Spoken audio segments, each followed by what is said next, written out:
Y además, gente que luego se va a insertar en sus propios grupos sociales. Es la rueda de prensa de Fernando Simón informando sobre los casos, sobre los contagios y sobre los fallecidos en España, pero tenemos una noticia de última hora y es que el rey emérito, el rey Juan Carlos I, acaba de comunicar a don Felipe VI su decisión de trasladarse fuera de España. Lo hace a través de un comunicado difundido por Casa Real que les podemos leer y dice don Juan Carlos: hace un año te expresé mi voluntad y deseo de dejar de desarrollar actividades institucionales. Ahora, guiado por el convencimiento de prestar el mejor servicio a los españoles, a sus instituciones y a ti como rey, te comunico mi meditada decisión de trasladarme en estos momentos fuera de España. Lo hace, dice, tras mi absoluta disponibilidad para contribuir a facilitar el ejercicio de tus funciones y después de, dice, la repercusión pública que están generando ciertos acontecimientos pasados de mi vida privada. Esta noticia de última hora, cuando son las 6:08 casi, aquí en directo en el canal 24 Horas, el rey emérito Juan Carlos I acaba de comunicarle a don Felipe VI su intención de dejar España. Se marcha Juan Carlos I de España, dice a través de este comunicado que les acabamos de leer, es un extracto, después lo ampliaremos, por esos acontecimientos, por todo lo que está generando estos acontecimientos pasados de su vida privada. Ráfaga, y seguimos con más información aquí en el canal 24 Horas.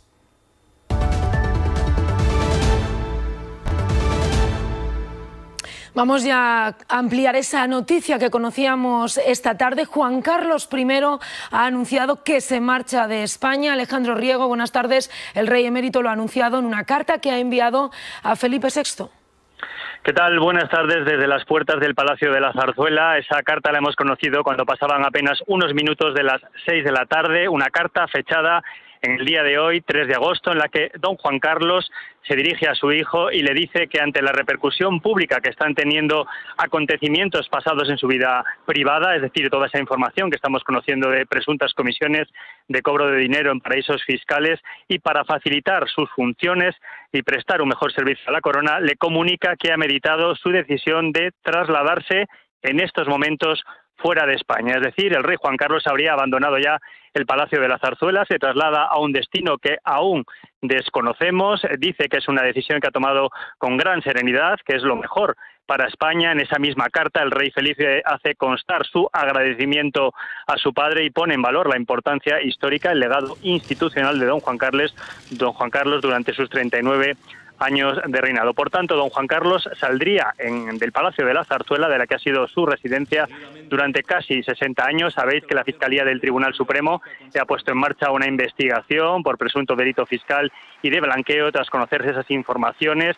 La primera de ellas habría que remontarse a esas informaciones que reveló la prensa británica el pasado 15 de marzo. También lo subimos por un comunicado de la Zarzuela, en el que don Felipe aparecía como segundo beneficiario, también su hija, de una sociedad panameña en la que el rey habría recibido en una cuenta en Suiza 65 millones de euros, 100 millones de dólares procedentes de Arabia Saudí. En el comunicado, Zarzuela informaba de que hacía un año don Felipe se había dirigido a un notario para poner de manifiesto que desconocía la existencia de esa sociedad y que renunciaba a cualquier activo que no estuviese en consonancia de la legalidad.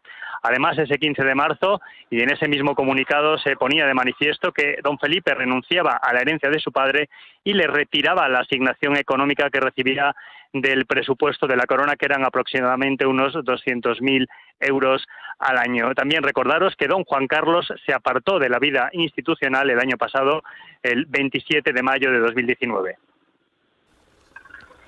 Gracias, Alejandro. Hablamos ahora con el periodista José Antonio Zarzalejos. Muy buenas tardes.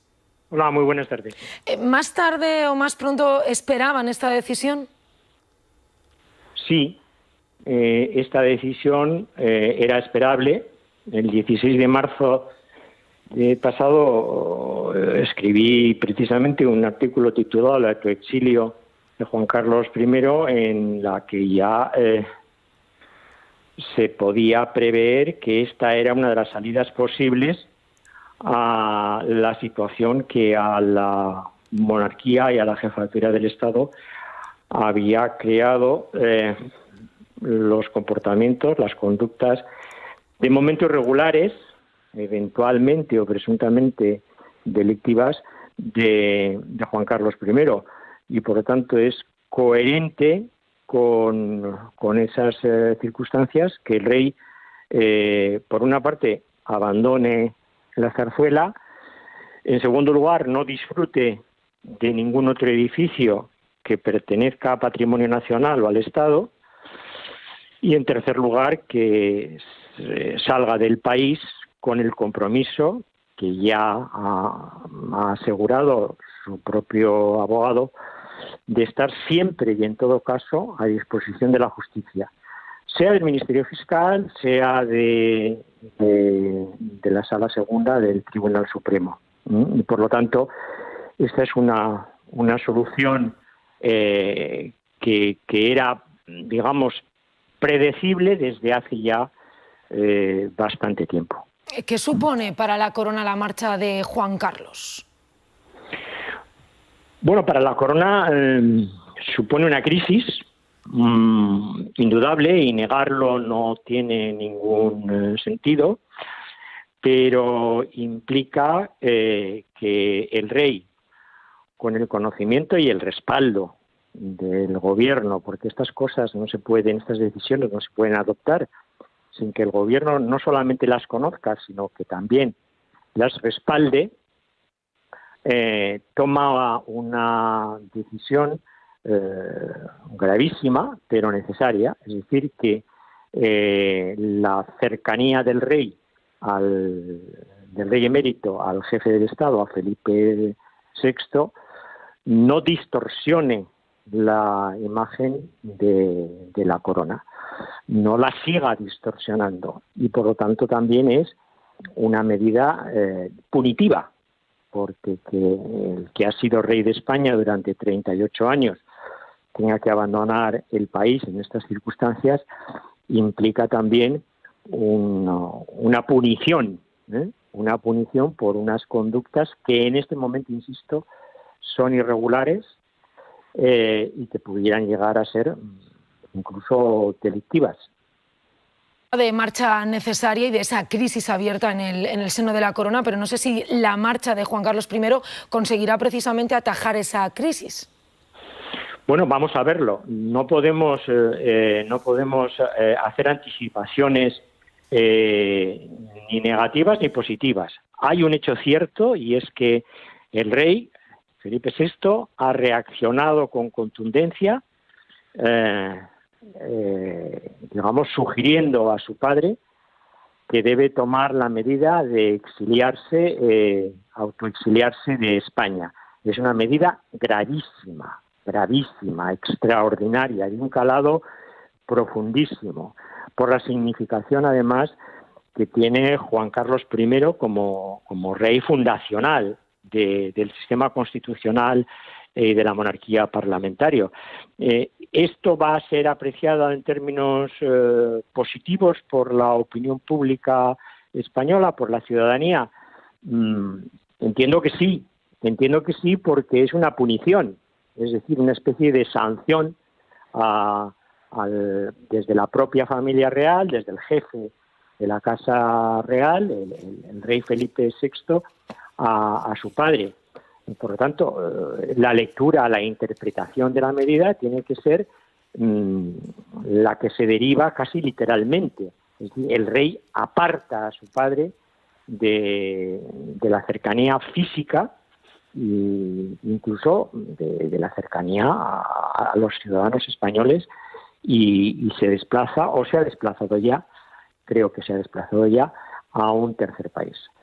Aparta a su padre, lo hizo por ejemplo ya un día después de decretarse el estado de alarma, retirándole esa asignación pública del presupuesto de la Casa del Rey. En ese comunicado que la Casa Real ha enviado, don Felipe VI ha querido remarcar la importancia histórica que representa el reinado de su padre.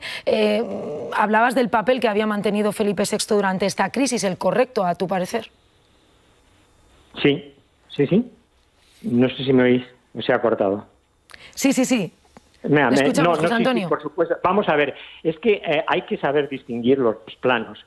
El plano del estadista y el plano personal. En la historia de la humanidad ha habido grandes estadistas, grandes personajes que en el plano personal no han estado a la altura de su obra política. Este es un caso clarísimo de asimetría entre un comportamiento político durante décadas, por lo menos dos décadas, todos los años 80 y todos los años 90 del rey, que ha favorecido de una manera decisiva el sistema democrático en España, pero que es asimétrico en relación con su comportamiento personal. En un determinado momento, Juan Carlos I pierde el sentido de la realidad, probablemente enferma de poder, que es una enfermedad relativamente común en hombres que han hecho grandes cosas en la historia de la política, y digamos que incurre en conductas y en comportamientos que hasta el momento, en lo que sabemos, son absolutamente reprobables. No hay que olvidar que el rey en 2014 abdica para enjugar sus responsabilidades políticas. ¿Qué ocurre? Que en este momento ya no son responsabilidades solo políticas, son realidades que son éticas desde un punto de vista, y desde otro punto de vista pueden ser incluso infracciones de carácter penal. Por lo tanto, yo creo que la convivencia en una misma persona de una faceta de gran estadista con después un hombre que pierde el sentido de la realidad y enferma de poder, se desregula y pierde las referencias éticas y las referencias cívicas y sus propias referencias de ejemplaridad, pues es perfectamente compatible, y en la historia tenemos casos lamentables como este, muchos. Lamentablemente, en España ha ocurrido con un rey que, insisto, es un rey que es el único nombre propio que está en la Constitución española de 1978. Desde luego que esta decisión marca un antes y un después en la monarquía española. Hablabas también de que el rey, de que Juan Carlos se ponía a disposición de la Fiscalía. De hecho, en una nota de sus abogados ha querido trasladar que permanece en todo caso a disposición del Ministerio Fiscal para cualquier trámite o actuación que se considere oportuna. Evidente, no podía ser de otra manera. Los dos comunicados, el comunicado de la Casa del Rey por una parte y el comunicado del bufete de sus abogados que le están asesorando, se han concatenado, han seguido una secuencia perfectamente coordinada. ¿Por qué? Porque el segundo comunicado, el de sus abogados, era absolutamente imprescindible, porque la jurisdicción española, de la justicia española, se realiza dentro del territorio nacional. Juan Carlos I es un ciudadano español y tiene que estar sometido al fuero de la justicia española. Por lo tanto, la manifestación de que él estará siempre a disposición de la justicia era absolutamente imprescindible, porque si no se podría dar lugar a interpretaciones verdaderamente negativas. Bueno, de esta manera queda claro que lo que hace el rey es apartarse físicamente de su hijo, de la residencia de la Zarzuela y del propio país, pero que queda a disposición de la justicia, de tal manera que volverá a España si debe comparecer ante la Sala Segunda o ante un instructor, eventualmente. José Antonio, muchísimas gracias por atendernos. Te tenemos que dejar en este punto porque vamos con un especial avance que podrán seguir por la 1 de Televisión Española y aquí en el 24 Horas precisamente sobre esto.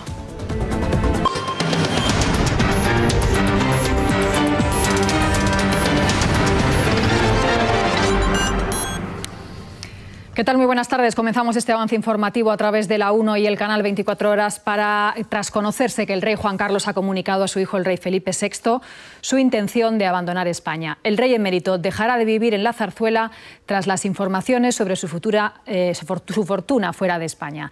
En febrero de este año le vimos en una de sus últimas apariciones públicas, fue en Madrid, en la despedida en un tanatorio del empresario Plácido Arango. Un mes antes acudía a los actos oficiales por el fallecimiento de su hermana, la infanta Pilar, en el Escorial.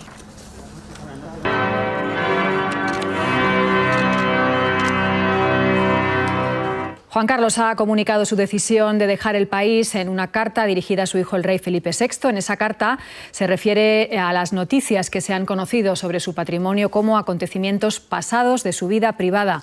¿Qué más dice Alejandro Riego? ¿Qué tal? Saludos. Pues esa carta, como decís, la hemos conocido no hace apenas, no llega ni hace una hora, una carta del Palacio de la Zarzuela que don Juan Carlos dirige directamente a su hijo, refiriéndose a esas informaciones que están teniendo amplia repercusión en los medios de comunicación sobre su vida privada.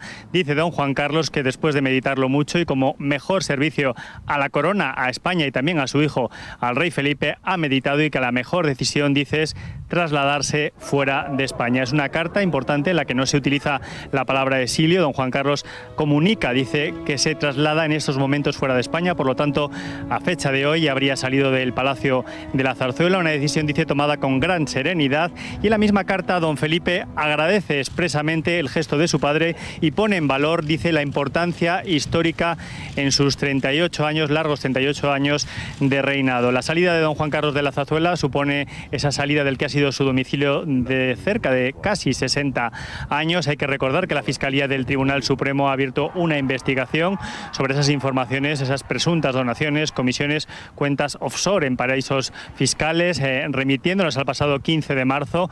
La Casa del Rey hizo público ese comunicado en el que, a través, el día anterior en la prensa británica, supimos que don Felipe y también la princesa Leonor aparecían como segundos beneficiarios de una sociedad panameña que tenía una cuenta en Suiza en la que don Juan Carlos habría recibido 65 millones de euros, 100 millones de dólares al cambio, procedentes de Arabia Saudí. En ese comunicado, la Casa del Rey informaba de que hacía un año don Felipe se había dirigido a un notario para hacer constar que desconocía la existencia de esas sociedades y que renunciaba expresamente a cualquier activo o beneficio que no estuviera en consonancia con la legalidad. También el rey entonces lo puso en conocimiento de las autoridades competentes. En ese comunicado ya don Felipe anunciaba que renunciaba a la herencia de su padre y le retiraba la asignación económica que le pertenecía. Recordamos también que don Juan Carlos se retiró de la vida institucional en mayo del año pasado.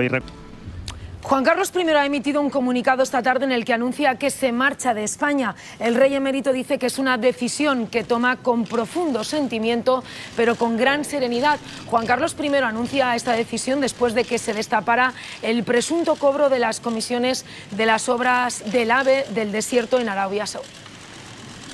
Seguidamente, el presidente del Gobierno refrenda. Vamos a ir ampliando toda esta información a lo largo de la tarde. Por cierto, que ya se han sucedido las primeras reacciones, las primeras que nos llegan desde el Partido Popular. El PP, a través de un comunicado, expresa, dicen, su más absoluto respeto a la decisión del rey, quien demuestra con el comunicado conocido hoy su lealtad a España, a la monarquía parlamentaria y al rey Felipe VI. Desde el Partido Popular también explican que don Juan Carlos tuvo un papel determinante y decisivo en la llegada de la democracia a nuestro país y su legado al frente de la institución. Desde el Partido Popular reafirman su respaldo y apoyo al rey don Felipe, que lleva ejerciendo de forma ejemplar su papel como jefe de Estado durante estos 6 años de reinado. Vamos a...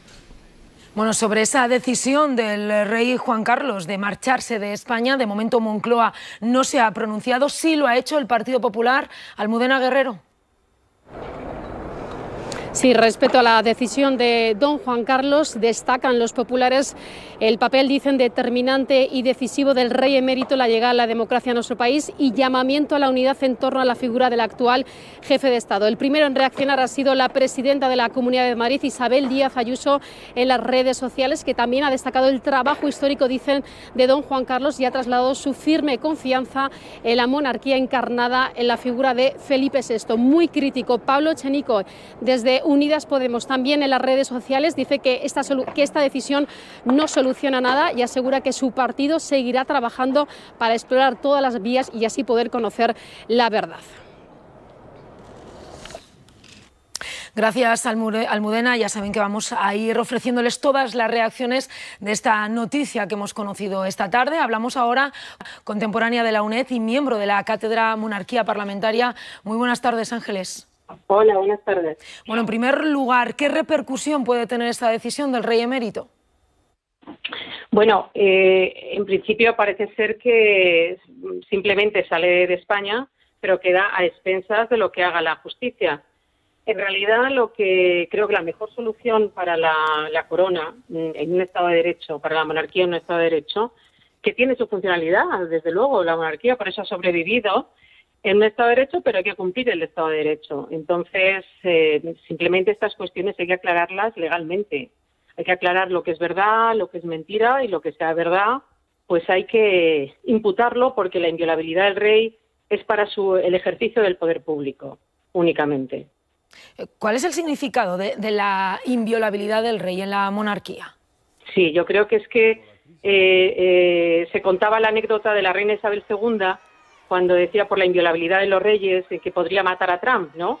Y entonces, y no pasarle nada. Entonces, esto es como para ver el absurdo de extender la inviolabilidad a cuestiones particulares. Las constituciones hablan de los poderes públicos, regulan los poderes públicos, y lo mismo que tienen inmunidad e inviolabilidad los parlamentarios en el ejercicio de sus funciones en otro ámbito, en otras medidas, el rey lo tiene también en el ejercicio de su poder. Por supuesto, no habla nada de lo particular, no habla nada de los actos privados. Las constituciones hablan de los poderes públicos, así que yo creo que, a pesar de que se quiera obviar, digamos, este problema que se ha creado diciendo que la inviolabilidad abarca a todos estos aspectos, la realidad es que no, y además no debe ser así en bien de la monarquía. Si la monarquía ha de continuar en una democracia, no se puede pretender extender la inviolabilidad a las cuestiones privadas. ¿Esta decisión puede suponer atajar la crisis abierta en el seno de la corona? Bueno, yo simplemente entiendo que intenta facilitar o alejarse un poco del centro del problema, que es España, pero no sé si es lo más oportuno, porque si uno entra en esta situación en la que se acusan de determinados actos y tal, yo creo que lo mejor sería quedarse y resolverlo ante los poderes legales, o sea, ver ante la justicia qué es lo que es verdad y qué es lo que es mentira. Y esta sería la actitud normal, yo creo que incluso sería la más saludable para España y para la monarquía. Y para la democracia, sobre todo, sí. Ángeles, el Felipe VI, en el comunicado que ha enviado la Casa del Rey, ha querido remarcar la importancia histórica que representa el reinado de su padre. Yo no sé si este tramo final de su mandato y como rey emérito invalida o no su figura histórica y la transición democrática. Bueno, yo creo que no. O sea, los hechos son los hechos, y lo mismo son los hechos del comienzo, que podemos catalogarlos de estupendos yo siempre digo que la monarquía fue un caballo de Troya para romper los muros bien altos que existían en el camino hacia la democracia, y en ese sentido tuvo un papel primordial, y eso está hecho y eso queda ahí.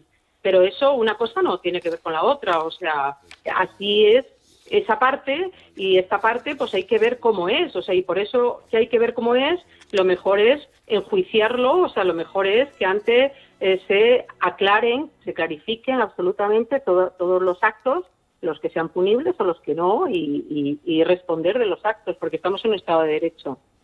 Precisamente Juan Carlos se ha puesto a disposición de la Fiscalía a través de un comunicado de sus abogados. Hablabas antes de que no sabía si era la decisión más correcta el marcharse.